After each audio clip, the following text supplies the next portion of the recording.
Hi friends, मैं हूं आपका अपना प्रतीक और स्वागत करता हूं आप सबों का इस चैनल पर। आज हम लोग देखने वाले हैं अष्टावक्र गीता का 11वां प्रकरण अर्थात चैप्टर 11। पहले श्लोक में अष्टावक्र कहते हैं कि चित्त की शांति आत्मज्ञान के बिना किसी भी उपाय से नहीं हो सकती है। यह बताते हुए अष्टावक्र जी कहते हैं कि भाव और अभाव दोनों ही विकार जन्य हैं।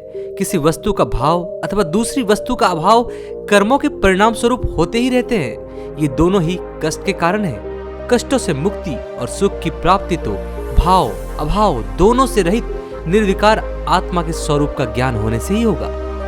अगले श्लोक में वे फिर कहते हैं कि संसार का निर्माण ईश्वर के ही अधीन है। जीव के वश में तो कुछ भी नहीं है। जिसे इस सत्य का पक्का ज्ञान हो गया है, उसका मन आशा तृष्णा के जाल में कभी भी नहीं फंसता।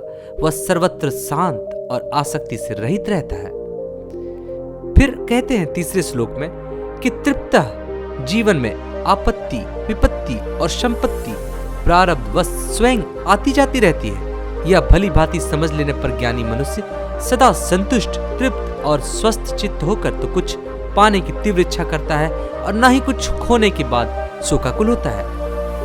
पांचवें श्लोक में वे कहते हैं चौथे श्लोक में कि सुख दुख जन्म मरण आदि तो दैवयोग से स्वतः होते ही रहते हैं। इस सच्चाई को जानकर ज्ञानी मनुष्य अनायासी सब कर्म करते हुए भी उनमें आसक्त नहीं होता, क्योंकि वह मैं करता हूं इस अभिमान से मुक्त हो जाता है। उसके कर्ता भाव या अहम भाव ही दुख का कारण होता है। पांचवें श्लोक में अष्टावक्र कहते हैं कि इस संसार में दुख तो चिंता से ही पैदा होता है, अन्यथा होगा ही नहीं।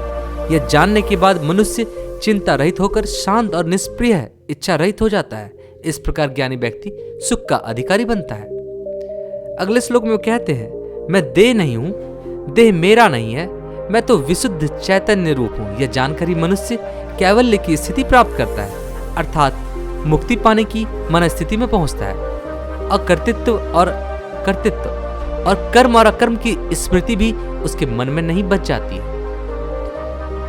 वे कहते हैं कि विशाल ब्रह्मांड से लेकर छोटे से तिनके तक में आत्मा रूप से मैं व्याप्त हूं। इस प्रकार की अवस्था वाले मनुष्य के संकल्प विकल्प समाप्त हो जाते हैं। उसे विषय वासना से मुक्ति मिल जाती है। ऐसा जीवन मुक्त खाने या पाने के प्रलोभन से निवृत्त हो जाता है। और अंतिम श्लोक में वे कहते हैं कि ब्रह्म ज्ञानी के अनेक रूपों से दिखलाई देने वाला विश्व भी अकिंचन प्रतीत होता है और सर्वथा निरर्थक लगता है। ऐसे आत्मज्ञानी व्यक्ति का वासना रहित होना सर्वथा स्वाभाविक है। वह किसी भी संसारी व्यवहार से दूर रहकर केवल आत्मसत्ता की अनुभूति से सदा गतिशील रहता है, स्फूर्तिवान रहता है। तो ये था पूरा